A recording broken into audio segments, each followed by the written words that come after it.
Welcome. Welcome. I have just gotten myself between you and what I know will be a very thought-provoking and inspiring panel. Why, you might ask? Because I want to mention two things, and I promise that I will keep it very short. First of all, I wanted to introduce myself. I'm Canan Hilmer, and I'm the director of the CAS Global Women's Leadership Program. And tonight's event is our Pride and Joy. We are a very young program. Some of you may have heard about us. We laid the foundations of this program last year this time. And I'm sure you have all been following the news on the gender pay gap the last 2 weeks. And put on top the number of women, the few number of women who are at the top. Needless to say, this is a very timely program. We have work to do. And at CAS, we take this work very seriously under the leadership of our dean, Professor Catrin Lewis. We are committed to become a strong voice in this conversation. And as a leading educational institution, it is our responsibility to our students, to our alumni, and to society in general. So I guess you might ask, well, what do you do? So we essentially support women who want to grow professionally and who are seeking their unique version of success, and we celebrate those that got there. We take a three-pronged approach. We inspire by sharing stories on how women succeeded and at times how they struggled along the path. And tonight's event is one of those stories. We also have upcoming events that I just want to mention. Marty Wikström, if you're interested in fashion retail, you might have heard of her, is going to speak in June. Inga Beale is going to speak in October. And Jane Leslie is going to speak for us in November. I would love to talk about all three events. They are very exciting for different reasons, but I don't want to eat the panel's time, so I just refer you to our website. Other than that, we also are developing international events. So please keep a lookout for some of the upcoming events around the world. Second, we equip, and we do that in two ways. The program started with 4 scholarships at the MBA level, which were generously funded by the Coca-Cola Foundation. But we are very excited because we are just finalizing 4 additional scholarships, now 2 at the MSc level and 2 at the undergraduate level. So talking about a program that tries to speak to all. And we thank for everybody's effort in developing those scholarships. The second way we try to equip is through more specialized workshops that help build the skill sets of our audience, which we primarily consider CAS women, past, present, and future. Finally, we connect by creating a vibrant network. We welcome you all to this network. It is not only a wonderful place to meet other CAS women, but it also helps us strengthen our voice. So the second thing I wanted to mention, or I wanted to do tonight, was to personally thank the panelists and artists. I will first start with the panel. Alison, who is also on the executive board for the CAS Global Women's Leadership Program, and Kate and Catrin. I know that Artis has prepared some introduction for them, so I will leave it to Artis. I finally want to mention, and some of you may already be aware of this, Artis was actually the first scholar for the CAS Global Women's Leadership Program. And what a fantastic spokesperson, thoughtful, thought-provoking, authentic, and very, very involved in the program. I don't think we could have asked for a better representation. Please join me in welcoming our guests. And also thanking all those invisible hands that are sitting around the room that made this event possible. Thank you very much. Good night.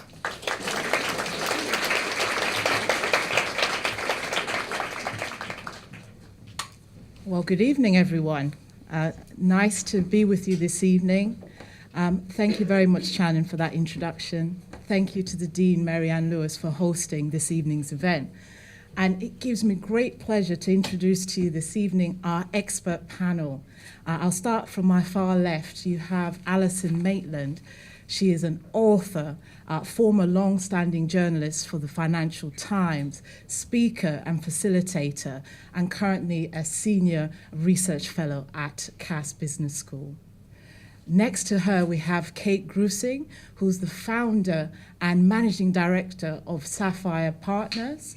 And that is a bespoke and specialist executive recruitment firm that specializes in diverse appointments. She's also a regular commentator on the issue of women's advancement and also diversity and women's careers in executive and non-executive roles.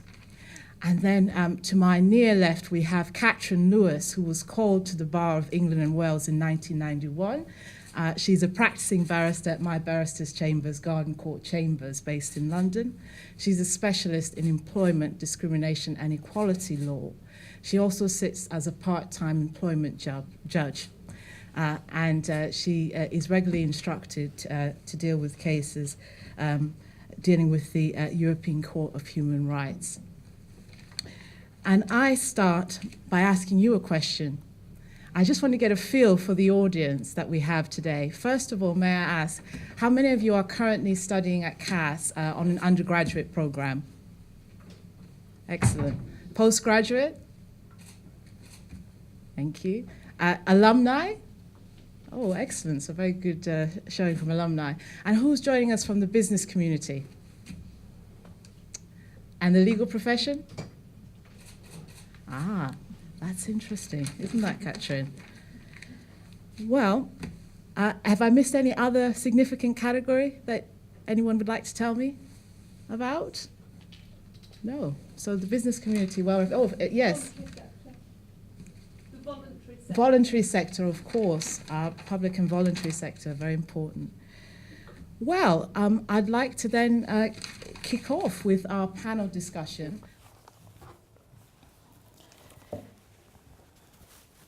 So looking at the panel, each of you have worked in male-dominated professions. What issues have you encountered in gaining respect and recognition at work? And shall we start with Alison? Okay, thank you. Well, hello, everybody. I've been in the journalism and the media profession for most of my career. And I have to say, when I was asked this question, I had to think quite hard. And then as I dug deeper, I realized that there were things that had happened. But I suppose that over time, I had normalized them, or at least they had become part of, that's how life is, how work is. So most of them come from my early days in journalism. So that's back in the 1970s when I was working on regional newspapers, and I had a real run-in over topless calendars. Topless women, that's to say, not just the calendars that were topless. And they were called girly calendars. I don't know whether they still are now, but they had the men had girly calendars along the back of the behind the news desk.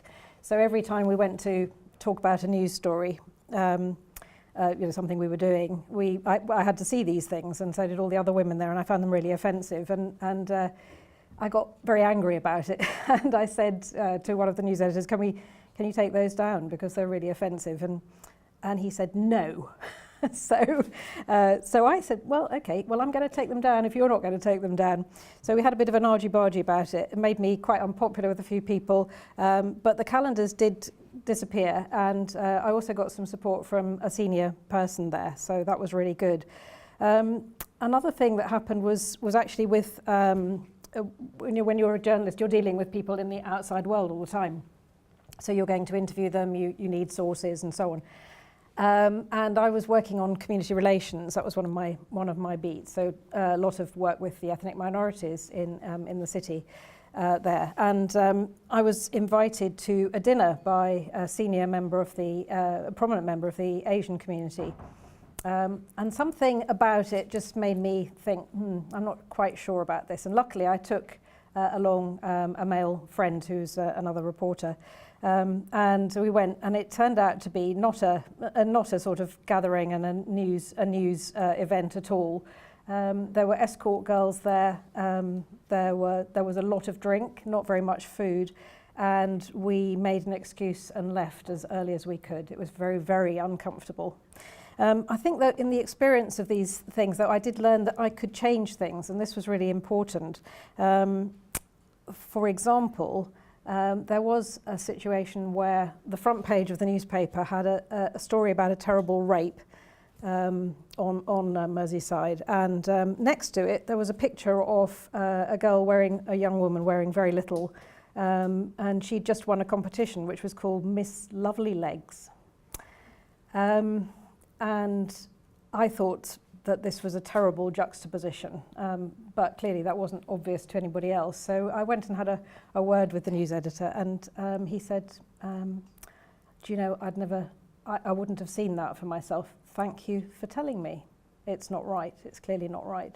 So, you know, it was worth it. You do have some power, and you can do something about it. I think most of these cases are about abuse of power, by people in very senior positions. I thought that a lot of this was in the past, and I think all of the allegations and revelations that have come out about Hollywood, the Houses of Parliament, the President's Club, and so on recently have shown that unfortunately it hasn't gone away, which is very sad. And we'll talk about some of the good things that have come out of it probably later. But unfortunately, I think for women in journalism too, it's not so much your colleagues, because I haven't had problems with colleagues since then. But it is more to do with having to put yourself in a situation sometimes that is very uncomfortable because you're trying to get a story, and the person on the other side doesn't think it's about a story. They think it's about sex, and you just have to be very, very aware of that. So. Yeah. And Alison, how did you broach that subject with the editor at the time? About the juxtaposition of the photographs, of the photograph and the story, I said, well, I just said, can I talk to you about this front page? Look, I just pointed out, you know, you've got a story about a rape, a terrible rape of a young woman in, you know, that's just happened, and we're all very shocked by it. And here you've got a picture that is, you know, designed to titillate. And what, you know, do you not see that there's some sort of connection, and that this is a very uncomfortable and very difficult juxtaposition? And he said, well, I wouldn't have seen that. Yeah, I didn't see that. And yeah, he was grateful, because I think it was an education for him. And you can do it, you know, you can do it as a young woman, you can do it as an older woman, you know, but we need to say these things, I think. Yeah, indeed. Kate, have you had any similar stories or experiences? So first of all, I'm honored to be here. I think it's a wonderful program and a great event, and I'm thrilled to be part of the kickoff, and definitely please add me to the distribution list for the future. And I think I'm a bit like Alison. At first I felt a bit uncomfortable when the subject was broached, would I speak on the panel? And I think probably that's because I have taken a very positive approach to my career. But I think I've learned over 32 years that having a thin skin wasn't always helpful. And so the number one advice that I give to women, regardless of their age or stage, is resilience. So, you know, when someone puts you down or when someone overlooks you, you know, don't swallow it. Don't necessarily punch back, but think quite thoughtfully. And I think I'm probably a little bit advantaged by the fact that I'm 6 foot tall. So versus my very lovely but very petite friend to my left. And I'm not very petite in any way. But I think one of the things I remember when I started my career in Wall Street, which is obscenely hot in the summertime, and women in obscenely hot places often will wear tank tops and sundresses. And I know in the UK, many women in this country dress very inappropriately for work, especially in the summertime. So I guess my very first job was on a trading floor. And so I got very conscious quickly when I was in a meeting. I didn't want someone looking in the wrong place. And so I think because everything's always too short on me, being very conscious about wearing clothes that cover up the bits that I don't want people to be focusing on. I want them focusing on my eyes or my analysis.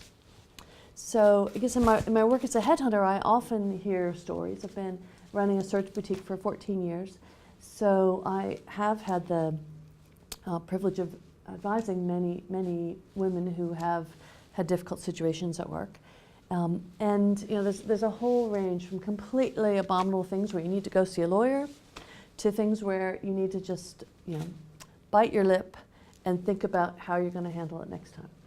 And there's a really broad spectrum. But I think the advice I give to women, whether they're 22 and starting out or 62 in the boardroom, is think hard. Don't necessarily take a knee-jerk reaction, but be resilient. And if you're working in a construction company, there are different types of challenges than if you're working in a retail bank or if you're working in a law firm.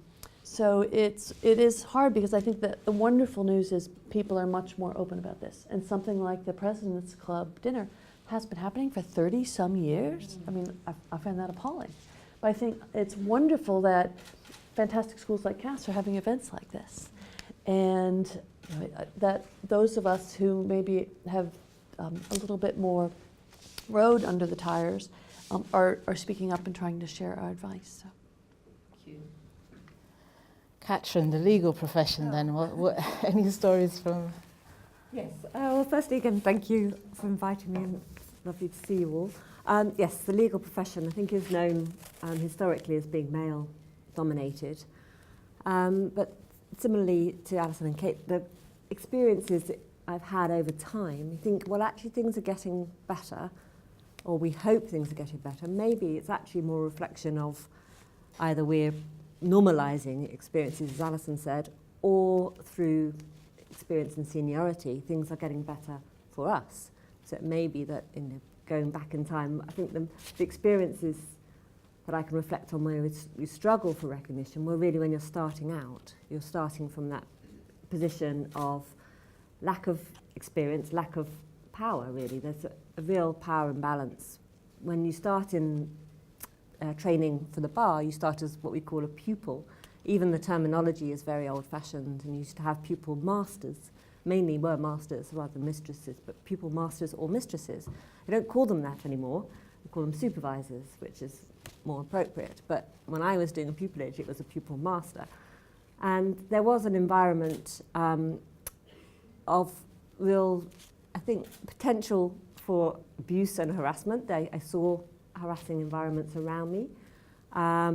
I did a pupillage in a chambers that was very male-dominated. There were 40 tenants. They had taken on 2 women, and I was a pupil with another woman. And the senior clerk said, and it wasn't abashed about saying, I don't want to take on any more women. He had 2 out of 40 tenants. They simply go off and have babies or marry my tenants.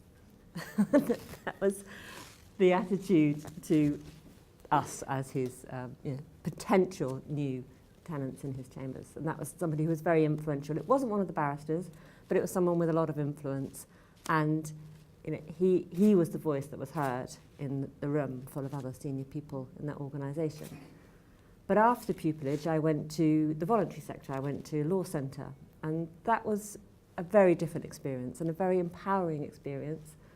I replaced a male solicitor at a law centre, and so became a member of an all-female workplace, which was fantastic, I have to say, and really helped, I think, shape my understanding of what a workplace could be. We worked as a collective, and we shared ideas and communicated, I think, very effectively, and it was very empowering. But we weren't hostile to men in the workplace. We then recruited, and our next 2 recruitments we took on 2 men. So, but they came into what was a female-dominated workplace at that point. And I think that had a lot to do with the Law Centre movement, but also the culture.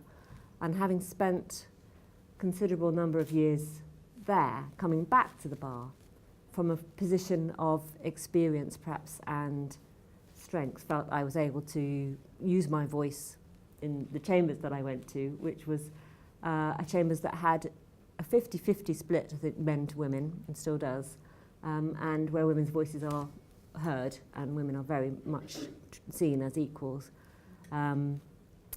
But remembering also what it was like to start out as a pupil and that feeling of insecurity. So hopefully trying to make sure that our pupils don't suffer any of the same sort of insecurity and abuse of power that I saw when I was starting out.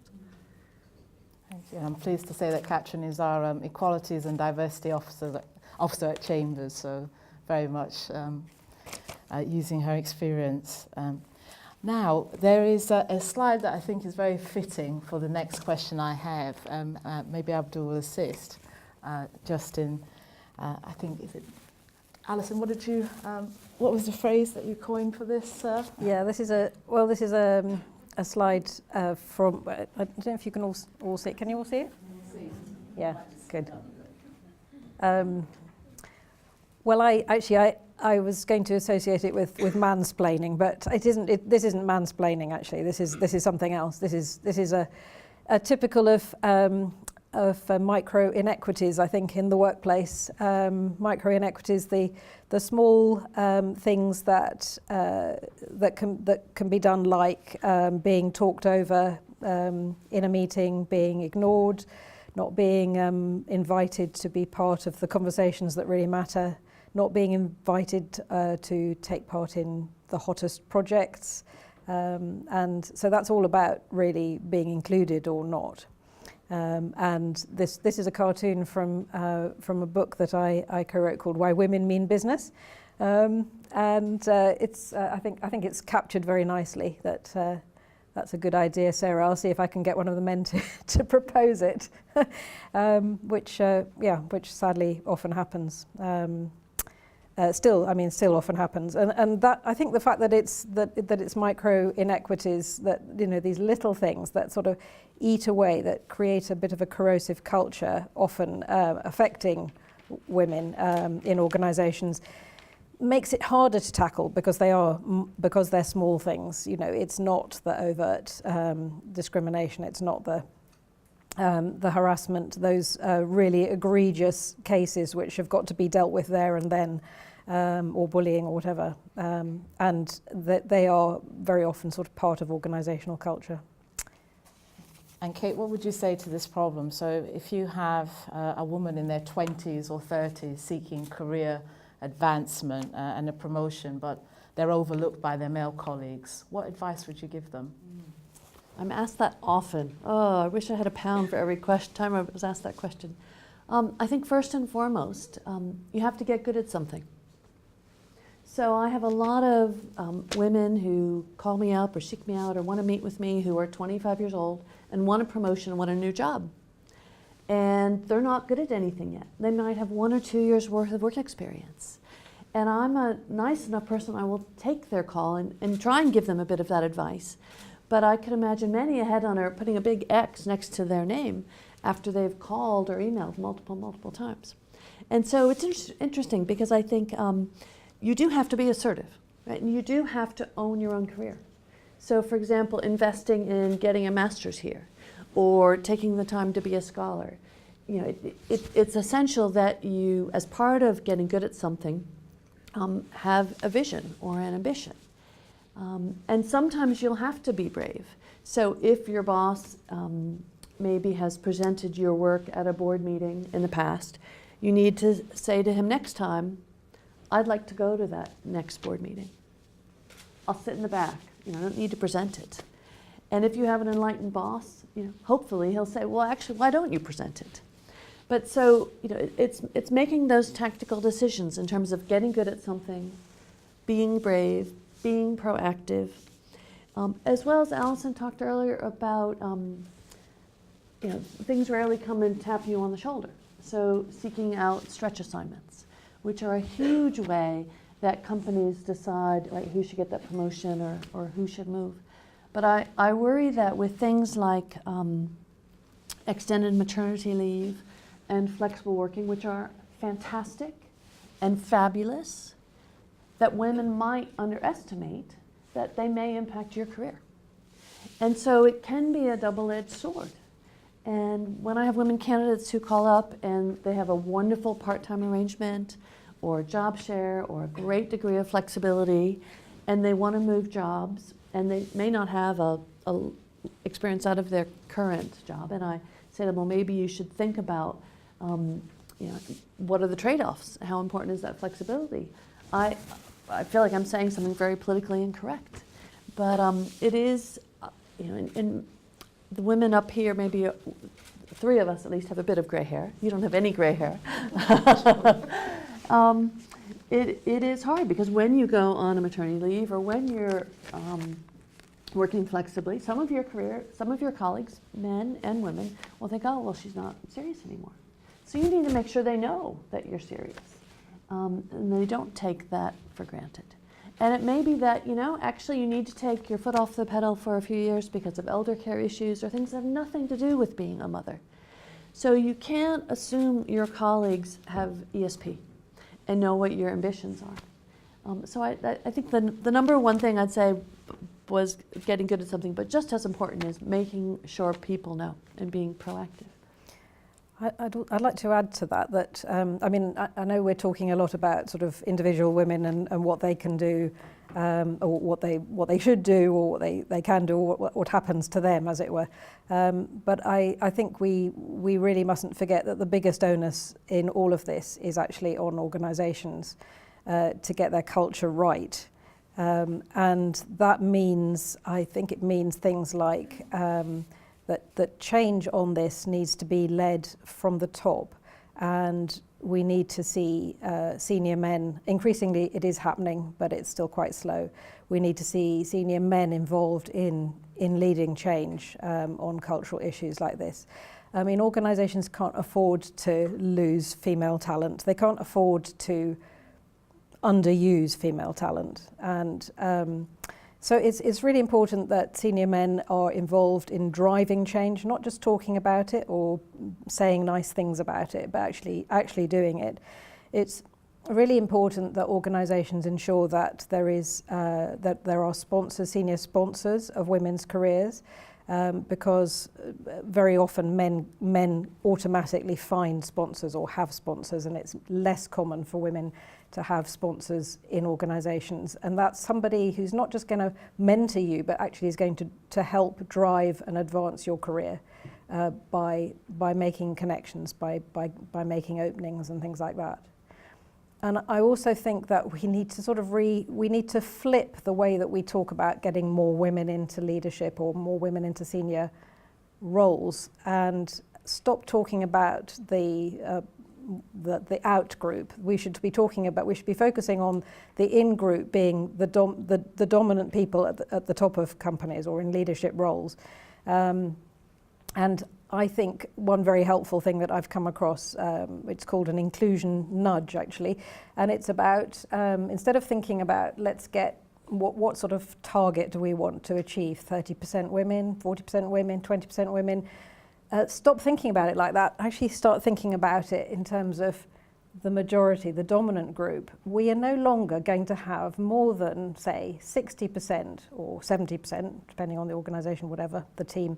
We're no longer going to have that more than that percentage of people who come from the same group, whether it's white, male, or from very privileged socioeconomic backgrounds or whatever. And it really helps if you sort of flip the thing round and start thinking about it differently. So I wanted to make that point about organisational responsibility. I want to move on to the next subject of unwanted attention, because we featured in the title for this evening's event, sometimes we need to demand respect. And Catrin, just reflecting over the last 12 months, and I remember watching, Sky News decided to do a survey after the Harvey Weinstein scandal. And that survey found that 51% of those surveyed were unsure of the line between flirting and sexual harassment. Those over 55 were more confused on the issue. 38% of those surveyed and aged between 18 and 34 were confused on the issue. And Catrin, I wanted to ask you, as the employment and discrimination law expert, what sort of legal protections can women look to in these instances? Well, hopefully you're all aware that there is protection against sexual harassment in the workplace. There's the Equality Act 2010, which has the latest provisions for the definition of sexual harassment. So that's conduct, unwanted conduct of a sexual nature. So the first part of that definition recognises the conduct has to be unwanted to be harassment, that creates a hostile or intimidating environment for you at work, or that is undermines your dignity at work. And the question of what crosses that line, it's not always easy to decide, but ultimately it's the individual, so the person who's been harassed, who has to say, well, actually that made me feel uncomfortable. I found that intimidating, or that violates my dignity, or as with Alison, that creates an environment which is degrading for me as a woman. If people have calendars that are of topless women, for example, that would clearly create an environment that would be hostile. It doesn't have to be hostile for all women. It's not every woman has to object, but somebody who is affected by it is objecting to it. So what amounts to a hostile environment or unwanted conduct?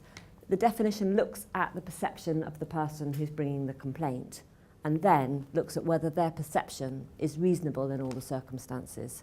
So ultimately, it's looking at the person who's feeling harassed, saying, well, it's that person's perception that we have to have at the forefront. But obviously, if that person is taking offence at something that is really unreasonable to take offence at, and there could be all sorts of different views as to where that might fall on the scale, then it won't amount to harassment. So quite often that's the battleground. If you're getting to court, obviously you don't want to be in that position, but it is meant to be focusing on the perception of the person who feels that they're harassed when you look at what amounts to harassment. So when you get unintended harassment, for example, people say something they didn't realise someone was going to take offence at, the first thing to think about is, well, what are we going to do about that gap in perception, really? Is that something that requires training for everybody, so that people then have a common understanding of what's going to be unacceptable conduct in the workplace? And obviously this is about the workplace. It's not about people's relationships and relations outside the workplace. And quite often in the reporting, I think that gets lost. It's all about, well, how are people supposed to interact if they're always going to be accused of sexual harassment? And seems to miss the point, really.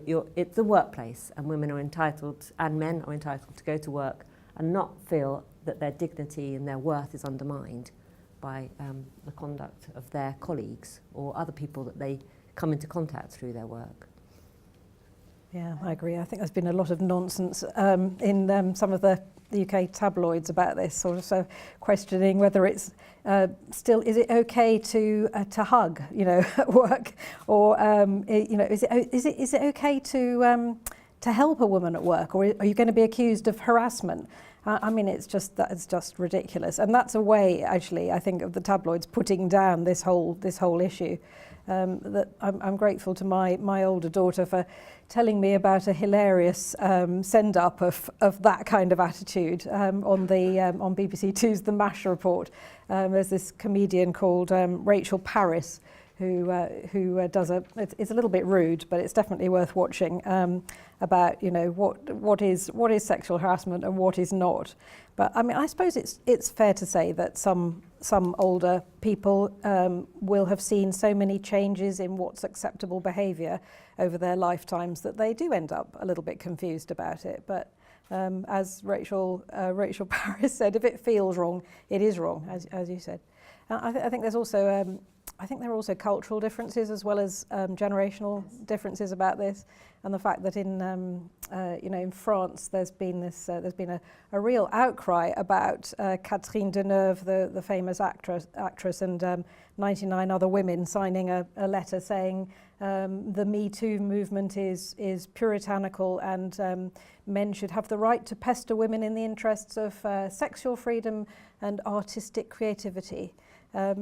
But things are changing, so maybe that's just a generational or a sectoral or a cultural thing. But even in France, I mean, the French government is funding a campaign to ensure that people understand the legal position on what constitutes harassment. So, I guess what I'd like to add is I think this is where having your girl gang is really important. So if someone says something that you think, was that out of bounds or not? I think there's a lot to be said for having a colleague or a mentor or someone that you can have a quiet word with before you go report it to HR or the Ombudsman, obviously depending on what it is. I agree strongly that you need to follow your gut instinct. I had an Italian colleague who was unbelievably charming. She was a fabulous salesperson. She kissed and hugged everyone, and that was her culture. And she was very successful. My Anglo-Saxon ways, I don't feel comfortable kissing and hugging everyone. But, and that's where I think having someone that you can go to for advice and say, oh, this happened to me. What do you think I should do? Am I right to feel nervous about this? I do think time is often of the essence.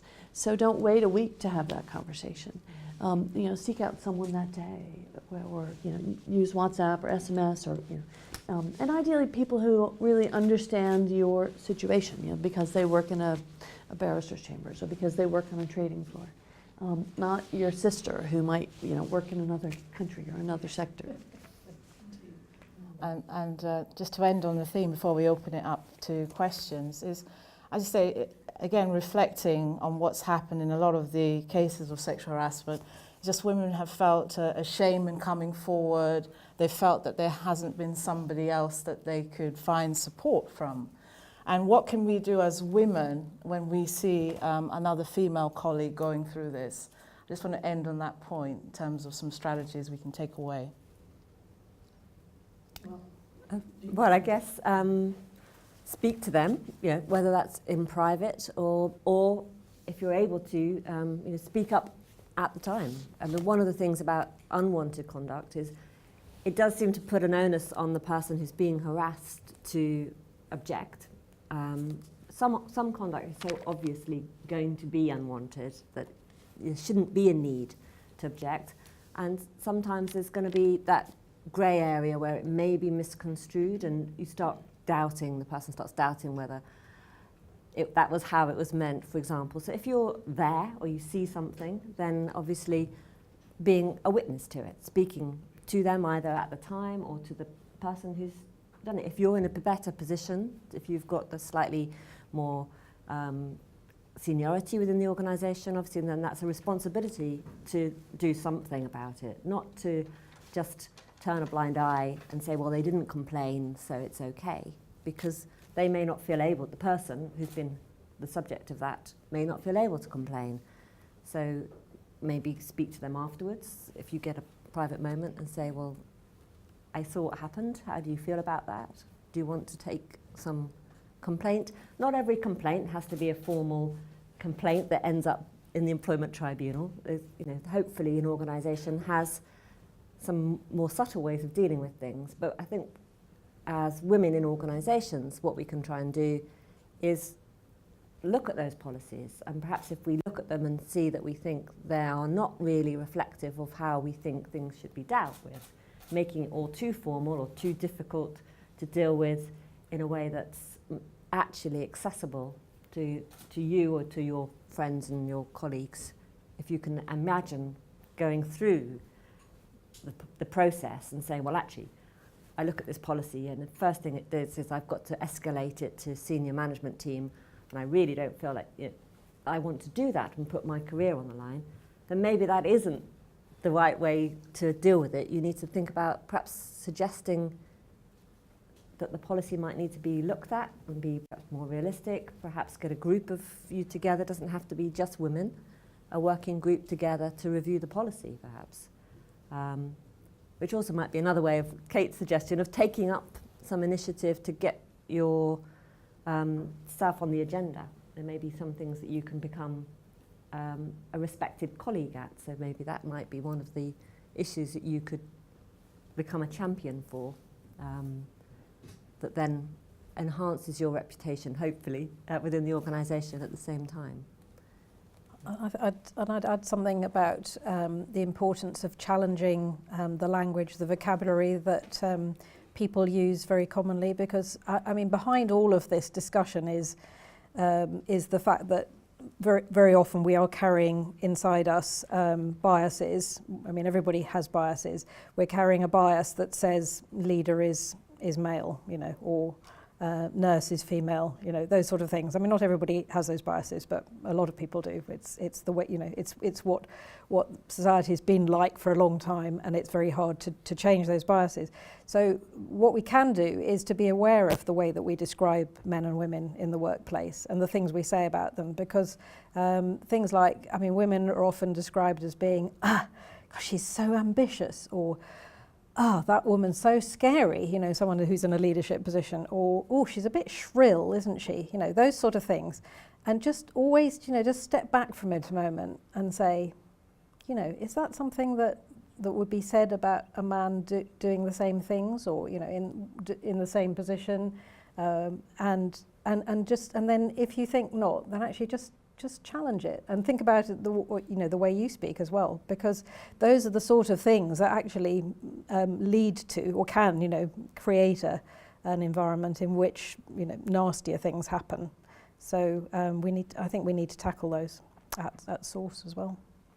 Yeah. And so I guess I would add, you know, I think that it depends so much on the context. So I was at a new client this afternoon, and on my way back to my office, at 3:15, I walked into the London Bridge tube station. Everyone here will know what a massive station that is. And I'm reflecting on it now. There was a woman in her 20s, dressed casually, talking to a man about the same age, and she was very upset and crying. And I looked at them and remember thinking, should I say something? Should I do something? And they walked through the turnstiles at the same time as me, and I was in a rush getting back to the office. And there were about 500 other people at the same time. And I looked at the woman behind the turnstiles to see if she was paying attention. And then they walked, because I was in a rush, I walked down the long, long escalator to the tube. And she walked first and he walked behind, and they were behind me. And you know, so I'm sitting here thinking, if it was in a lobby or an office building or the company I worked in, I absolutely would have lingered and been more nosy and said, are you okay? But because it was in such a public place, I didn't say anything. Yeah. And so I think I'm emboldened with all of the Me Too and the focus in the media, that I think we all need to be braver and say something. Now, right, you know, this wasn't in the middle of the night, and they weren't drunk, but it was one of those things where I think we all owe it to each other to look out for each other more. So maybe, you know, next time I'm in that tube station, I will say. But, you know, in a work context, I do think putting yourself in that person's shoes and thinking about, well, if I overheard that conversation, and seeking out the ability to say, I overheard your boss talking to you, or I overheard that awkward conversation. Do you want to talk about it? Or can I give you advice? Well, I want to thank the panelists for their time, for sharing their rich experiences and knowledge. It's been invaluable this evening. I want to say thank you again to the Global Women's Leadership Programme for hosting this event. Shannon, Marianne, thank you so much for this opportunity. Thank you.